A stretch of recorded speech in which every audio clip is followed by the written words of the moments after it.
जय जिजाऊ, जय शिवराय. मत माझं, प्रतिक्रिया तुमची, यामध्ये आपलं सहज स्वागत. या जगामध्ये जर सर्वात मोठं लोकतंत्र कुठं असेल, लोकशाही कुठं असेल, तर एक नंबरवर भारताचं नाव येतं. कारण भारत हे सर्वात मोठं लोकशाही राष्ट्र आहे. हे प्रजासत्ताक राष्ट्र आहे. आणि या लोकशाहीमध्ये, लोकतंत्रामध्ये, प्रजासत्ताक राष्ट्रामध्ये निवडणुकीच्या माध्यमातून एका राष्ट्रपतीच्या मताची किंमत आणि एका गोर गरीब भिक्षुकाची किंवा दलिताची किंवा आणखी कुठल्याही जातीच्या मताची किंमत ज्याला सारखी असते त्यालाच प्रजासत्ताक आणि लोकतंत्र असे संबोधतात. आणि त्याच लोकशाहीमध्ये आज या लोकशाही राष्ट्रामध्ये 5 राज्यात निवडणुका झाल्या.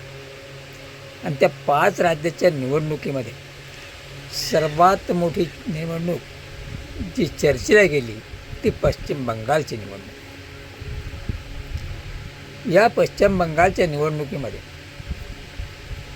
ममता दीदींच्या पराभवाची आणि भाजपच्या विजयाची 3 प्रमुख कारणं आहेत.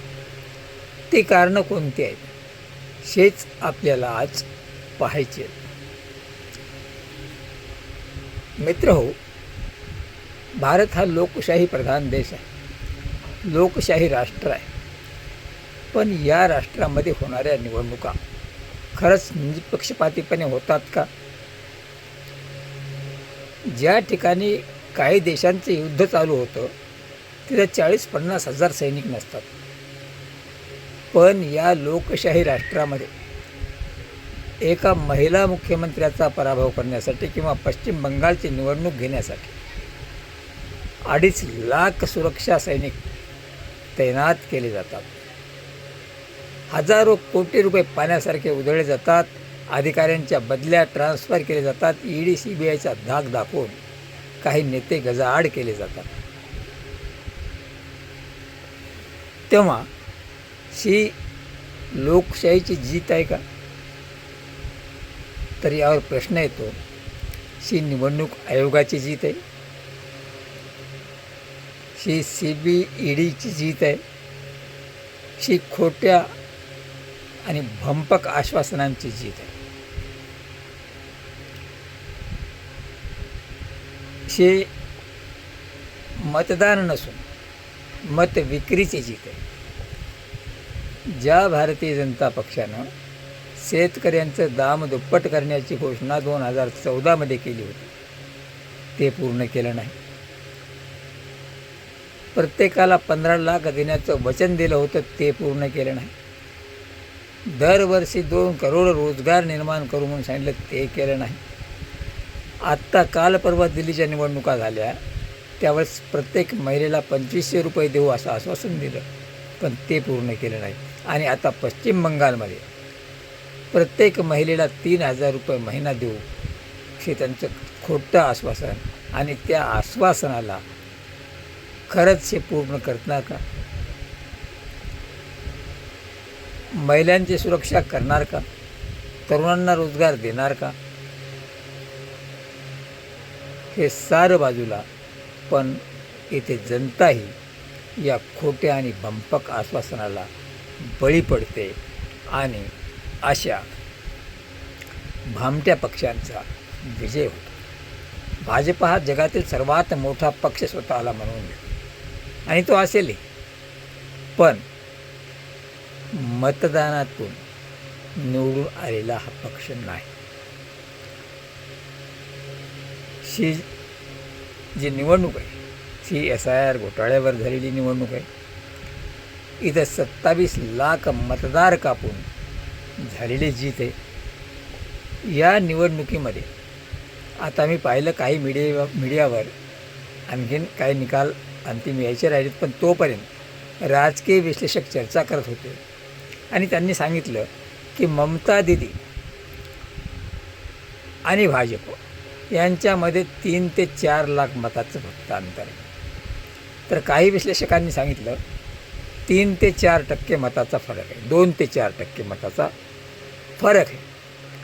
मग ज्या ठिकाणी 27 लाख मतदारांना मतदाराचा हक्कच बजावू दिला जात नाही,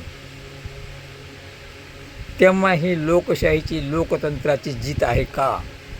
ही भाजपची जीत आहे का? तर त्याचं उत्तर येतं आहे नाही. ही SIR घोटाळ्याची जीत आहे. ही 2.5 लाख सुरक्षा सैनिक तिथं अटेंडिव्ह केल्याची जीत आहे. ही खोट्या आश्वासनाची जीत आहे. ही प्रत्येक महिलेला 3,000 रुपये देऊ म्हणून लालूच दाखवली त्याची जीत आहे. आणि दुसरी गोष्ट, जिथं 2 ते 4% मताचा फरक राजकीय विश्लेषक सांगतात, तिथे विरोधी पक्षांनीही जागेवर यायला हवं होतं. त्याच पश्चिम बंगालमध्ये काँग्रेसने देखील 4 ते 5% मतं घेतली आहेत. तेव्हा राहुल गांधींनी सुद्धा तिथं ममता दीदीवरच भडीमार केला. हेही एक त्याला कारण आहे.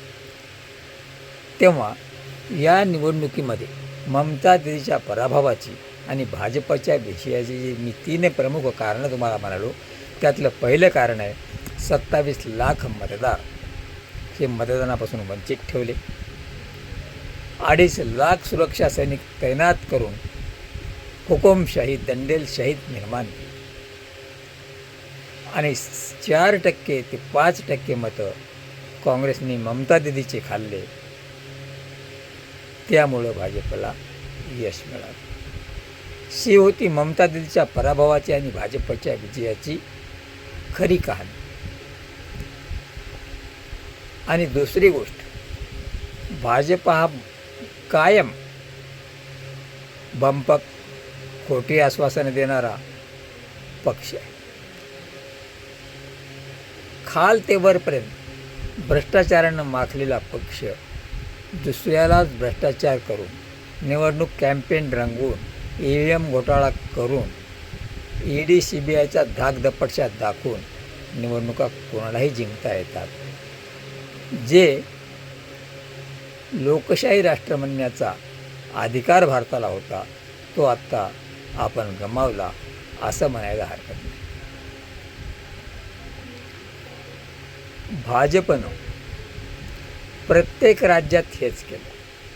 हरियाणामध्ये तेच केलं, बिहारमध्ये सुद्धा तेच केलं, महाराष्ट्रात सुद्धा कमी राहिलं नाही. फक्त राहिलं होतं पश्चिम बंगाल, आणि पश्चिम बंगालमध्ये सुद्धा भाजपानं तीच चाल खेळली. खोटी आश्वासनं, ED CBI, सुरक्षा सैनिक आणि खोटे आरोपच्या बळावर भाजपला एक माहीत होतं, आपण ही निवडणूक जिंकू शकत नाही. जे राजकीय जाणकार आजच्या विश्लेषणात सांगतात की केवळ 3 ते 4 लाखात मताचा फरक, पण यांनी 27 लाख मतदार जे ममता दीदींना मतदान होणारे होते, तेच नेमके त्यांचा मतदानाचा हक्क हिरावून घेतला.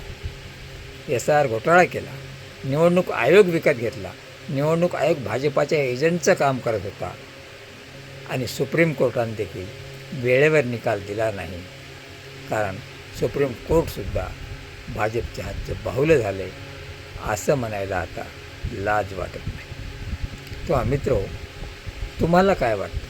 खरंच ममता दीदीची हार झाली आणि भाजपचा विजय झाला असेल तर कमेंट करून सांगा. तोपर्यंत थांबतो.